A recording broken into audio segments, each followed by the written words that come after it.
दोस्तों, आज इंडिया और साउथ अफ्रीका की टीम के बीच पहला वनडे मुकाबला खेला गया और यह मैच बेहद ही रोमांचक देखने को मिला। पहले साउथ अफ्रीकी बल्लेबाजों ने अपना कमाल दिखाया और उसके बाद टीम इंडिया के गेंदबाजों ने प्रोटियाज टीम को घुटने टेकने पर मजबूर कर दिया। लेकिन अंत में जो हुआ उसने सभी को हैरान कर दिया। तो ऐसे में आज हम आपको इस वीडियो में बताएंगे इंडिया और साउथ अफ्रीका के पहले वनडे मैच का पूरा रोमांचक हाइलाइट्स। तो ऐसे में आप इस वीडियो को अंत तक जरूर देखिएगा और अगर आप भी भारत की टीम के बहुत बड़े फैन हैं तो आप इस वीडियो को एक लाइक जरूर कर लीजिएगा। इस वीडियो का लाइक टारगेट 1000 लाइक्स का है।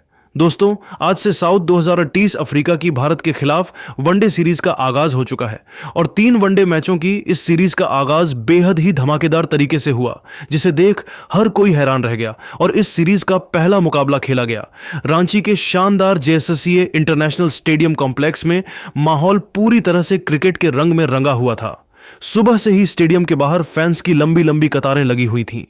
नीले नीले झंडे लहरा रहे थे, ढोल नगाड़े बज रहे थे, लोग भारत भारत चिल्ला रहे थे। चारों तरफ सिर्फ और सिर्फ नीला रंग ही नीला रंग दिखाई दे रहा था। वहीं साउथ अफ्रीका के कुछ फैंस भी हरे रंग की जर्सी पहने अपने अपने झंडे लेकर आए थे। लेकिन भारतीय फैंस की संख्या इतनी ज्यादा थी कि पूरा स्टेडियम नीला समंदर लग रहा था। और साउथ अफ्रीका के कप्तान टेम्बा बावूमा दोनों एक दूसरे से हाथ मिलाया मुस्कुराए और फिर सिक्का उछाला गया। सिक्का हवा में गया, ऊपर उठा और नीचे गिरते ही बावूमा ने तुरंत कहा हेड्स, और सिक्का हेड्स ही निकला। बावूमा के चेहरे पर मुस्कान आ गई और उन्होंने बिना एक पल गंवाए कहा कि हम पहले बल्लेबाजी करेंगे। जैसे ही यह ऐलान हुआ, प्रोटियाज डगआउट में तालियां बजने लगीं। खिलाड़ी एक दूसरे को हाई फाइव करने लगे क्योंकि सबको पता था कि रांची की पिच पर शाम को ओस पड़ती है और दूसरी पारी में गेंदबाजी करना बेहद मुश्किल हो जाता है। वहीं भारतीय डगआउट में थोड़ा सन्नाटा सा छा गया, लेकिन केएल राहुल बिल्कुल शांत थे। उनका चेहरा बता रहा था कि वह मानसिक रूप से तैयार हैं, चाहे 300 हो या 350 हो। उनका चेज मास्टर विराट कोहली और हिटमैन रोहित शर्मा मैदान पर उतरने को तैयार हैं। पिच रिपोर्ट में बड़े बड़े एक्सपर्ट ने देखकर बताया कि यह विकेट बिल्कुल सपाट है और शुरुआती 10 ओवर में नई गेंद से थोड़ी स्विंग और सीम मिल सकती है, लेकिन उसके बाद यह बल्लेबाजों का स्वर्ग बन जाएगी और डेथ ओवरों में तो छक्कों की बारिश होगी। दोनों टीमों के खिलाड़ी मैदान पर उतरे, राष्ट्रगान हुआ, तिरंगा लहराया। पूरा स्टेडियम खड़ा होकर राष्ट्रगान गा रहा था और ठीक 1:30 पर मैच की पहली गेंद फेंकी गई। अर्शदीप सिंह के हाथ में नई चमचमाती लाल गेंद थी और सामने थे दो सबसे खतरनाक साउथ अफ्रीकी ओपनर क्विंटन डी कॉक और रयान रिकेल्टन। अर्शदीप ने रनअप लिया, लंबा रनअप लिया और पहली गेंद ऑफ स्टंप के बाहर डाली। गेंद इन स्विंग हुई, डी कॉक ने उसे सम्मान के साथ छोड़ा। दूसरी गेंद लेग स्टंप की लाइन पर। डी कॉक ने फ्लिक करने की कोशिश की, लेकिन गेंद पैड से लगकर शॉर्ट फाइन लेग की ओर गई, कोई रन नहीं। तीसरी गेंद फिर बाहर की ओर, डी कॉक ने फिर छोड़ा। चौथी गेंद पर लेग बाई से 1 रन आया, 5वीं गेंद फिर डॉट और छठी गेंद भी डॉट। इस तरह पहला ओवर मेडन पूरा स्टेडियम तालियां बजा रहा था। भारतीय फैंस खुश थे कि अर्शदीप ने शानदार शुरुआत की।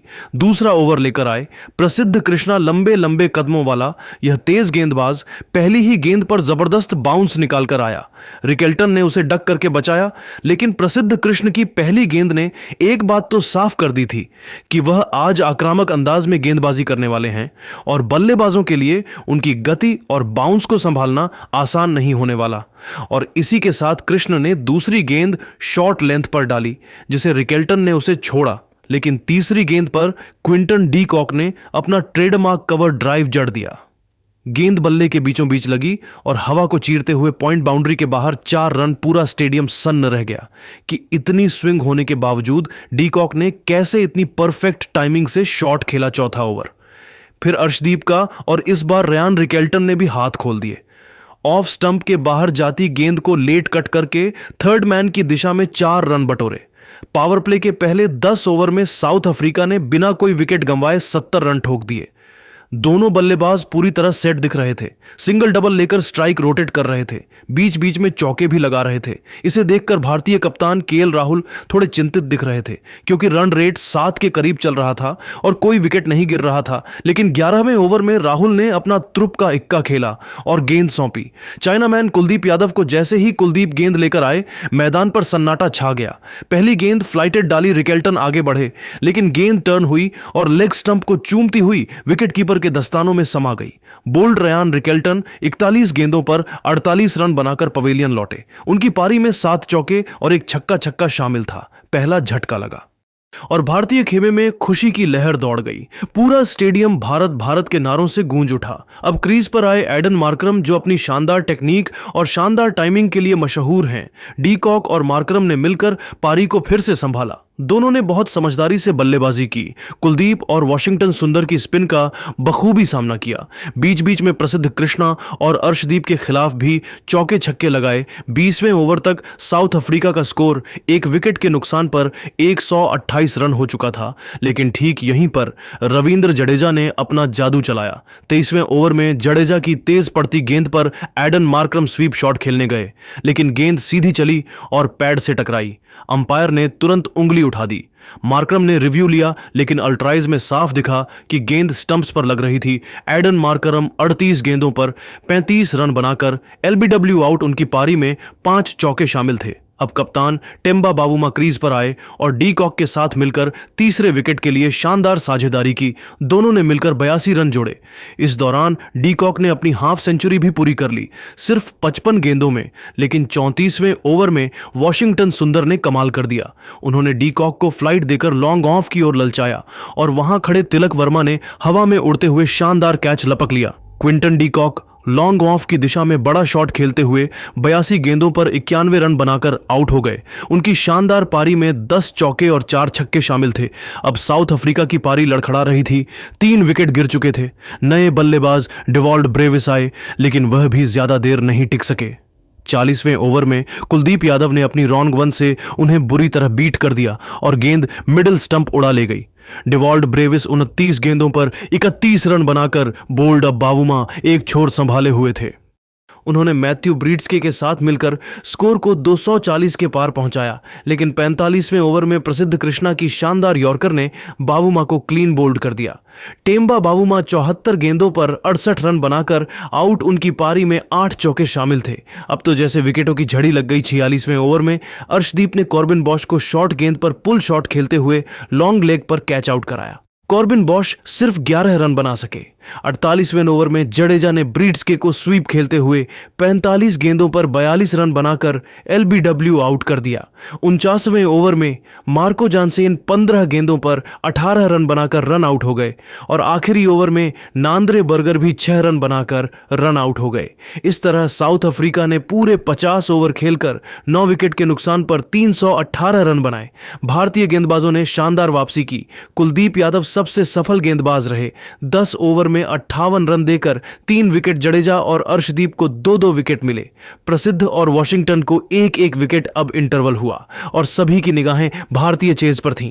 ब्रेक के बाद भारतीय पारी शुरू हुई और अब बारी थी भारत के चेज की। रोहित शर्मा और यशस्वी जायसवाल ओपनिंग करने उतरे। पूरा स्टेडियम खड़ा होकर तालियां बजा रहा था। रोहित शर्मा का बल्ला पिछली सीरीज में जमकर गरजा था और सभी को इस बार भी उनसे वही उम्मीदें थीं। सामने थी साउथ अफ्रीका की खतरनाक तेज गेंदबाजी। मार्को जानसेन और नांद्रे बर्गर की जोड़ी। जानसेन ने पहला ओवर फेंका। पहली गेंद लंबी थी, रोहित ने उसे छोड़ा। दूसरी गेंद भी बाहर की थी, रोहित ने फिर छोड़ा। तीसरी गेंद पर यशस्वी ने कवर ड्राइव खेलने की कोशिश की, लेकिन गेंद इन स्विंग हुई और कवर पर खड़े टेम्बा बावुमा ने शानदार कैच लपक लिया। भारत को महज 8 रन पर लगा। पहला झटका यशस्वी जायसवाल सिर्फ 6 रन बनाकर पवेलियन लौटे। अब क्रीज पर आए विराट कोहली। पूरा स्टेडियम कोहली कोहली के नारों से गूंज उठा। रोहित और कोहली ने अगले कई ओवरों में बहुत संभलकर बल्लेबाजी की। हर गेंद को सम्मान दिया। खराब गेंदों पर चौके लगाए, सिंगल डबल लेकर स्ट्राइक रोटेट की। पहला 10 ओवर बहुत सावधानी से खेले, क्योंकि पिच पर अभी भी थोड़ी सी मदद थी और दोनों जानते थे कि अगर विकेट जल्दी गिरे तो दबाव बढ़ जाएगा। और इसी तरह 10 ओवर में भारत ने 1 विकेट पर सिर्फ 48 रन बनाए थे। लेकिन सबसे बड़ी बात यह थी कि दोनों बड़े बल्लेबाज क्रीज पर मौजूद थे। अब धीरे धीरे पिच आसान होती जा रही थी और रोहित शर्मा ने गियर बदला। 11वें ओवर में नांद्रे बर्गर की गेंद पर लगातार 2 चौके जड़े और रन रेट को बढ़ाया। फिर 12वें ओवर में जानसेन की गेंद पर एक शानदार स्ट्रेट ड्राइव और फिर एक पुल शॉट। पूरा स्टेडियम रोहित के नारों से गूंज रहा था। अब विराट कोहली ने भी हाथ खोले।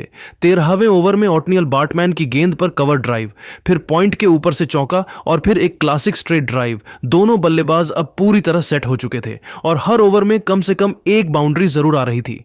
20 ओवर तक भारत ने एक विकेट पर 118 रन बना लिए थे और अब रन रेट साउथ अफ्रीका से भी ज्यादा हो चुका था। दोनों के बीच तालमेल गजब का था। हर सिंगल पर बातचीत, हर रनिंग बेहतरीन। दोनों एक दूसरे को समझ रहे थे और इसी बीच रोहित शर्मा ने अपना अर्धशतक पूरा किया। सिर्फ 52 गेंदों में पूरा स्टेडियम खड़ा होकर तालियां बजा रहा था।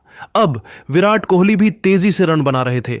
25वें ओवर में केशव महाराज की गेंद पर एक शानदार लॉफ्टेड कवर ड्राइव, फिर एक स्वीप शॉट और भारत का स्कोर तेजी से बढ़ रहा था। 30 ओवर तक भारत ने एक विकेट पर 178 रन बना लिए थे और अब सभी को लग रहा था कि यह चेज आसानी से हो जाएगा। लेकिन 32वें ओवर में नांद्रे बर्गर की शॉर्ट गेंद पर रोहित पुल शॉट खेलने गए गेंद टॉप एज लेकर ऊपर उछली और विकेट कीपर डी कॉक ने आसान कैच लपक लिया। रोहित शर्मा 78 गेंदों पर 92 रन बनाकर आउट हो गए। उनकी पारी में 12 चौके और 3 छक्के शामिल थे। पूरा स्टेडियम सन्न रह गया, लेकिन तालियां भी बज रही थीं क्योंकि रोहित ने शानदार पारी खेली थी। अब तिलक वर्मा क्रीज पर आए और विराट कोहली के साथ मिलकर पारी को आगे बढ़ाया। तिलक ने आते ही कुछ अच्छे शॉट्स खेले। पहले तो उन्होंने एक डिफेंसिव शॉट खेला, फिर अगली ही गेंद पर एक सुंदर कवर ड्राइव जड़कर चौका बटोरा और फिर अगले ओवर में एक पुल शॉट पर 2 रन लेकर विराट को स्ट्राइक दी, क्योंकि विराट उस समय बेहतरीन फॉर्म में थे और हर गेंद पर रन बनाने की क्षमता रखते थे। तिलक ने समझदारी दिखाई और विराट को ज्यादा से ज्यादा स्ट्राइक दी ताकि अनुभवी बल्लेबाज क्रीज पर ज्यादा देर टिके और भारत को मजबूत स्थिति में पहुंचा दे।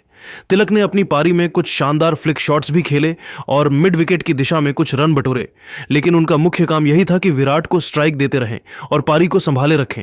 40 ओवर तक भारत ने 2 विकेट पर 248 रन बना लिए थे। अब सिर्फ 71 रन चाहिए थे 60 गेंदों में और 8 विकेट हाथ में थे, यानी भारत की स्थिति बेहद मजबूत थी। रन रेट भी अब सिर्फ 7 के आसपास रह गया था और पिच पूरी तरह बल्लेबाजी के लिए आसान हो चुकी थी। अब कप्तान केएल राहुल क्रीज पर आए क्योंकि तिलक वर्मा 38 गेंदों पर 42 रन बनाकर आउट हो गए थे, लेकिन उनकी पारी ने भारत को मजबूत स्थिति में पहुंचा दिया था। अब राहुल और विराट की जोड़ी मैदान पर थी और दोनों ने मिलकर तेजी से रन बटोरे।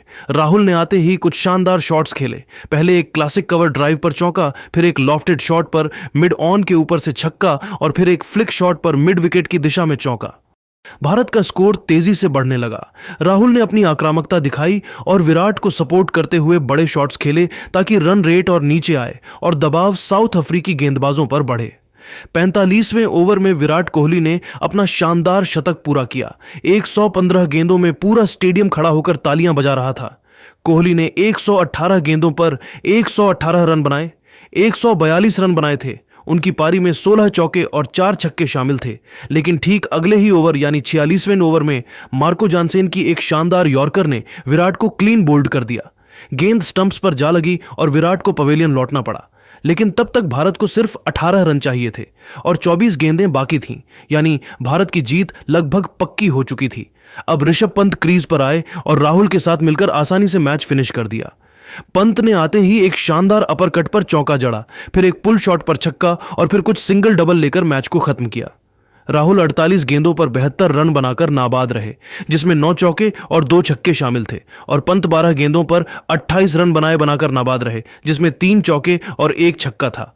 भारत ने 48.4 ओवर में 4 विकेट खोकर 319 रन बनाकर 6 विकेट से यह मुकाबला जीत लिया। Man on off the match Virat Kohli बने, जिन्होंने अपनी शानदार शतकीय पारी से भारत को मुश्किल स्थिति से निकालकर जीत दिलाई। तो दोस्तों, इस जीत का हीरो आपके हिसाब से कौन लगा? विराट कोहली, केएल राहुल, रोहित शर्मा, या कोई और? कमेंट जरूर करें। और अगर आपको यह वीडियो अच्छा लगा तो लाइक करें, शेयर करें और चैनल को सब्सक्राइब करना न भूलें। मिलते हैं अगले मैच में। जय हिंद।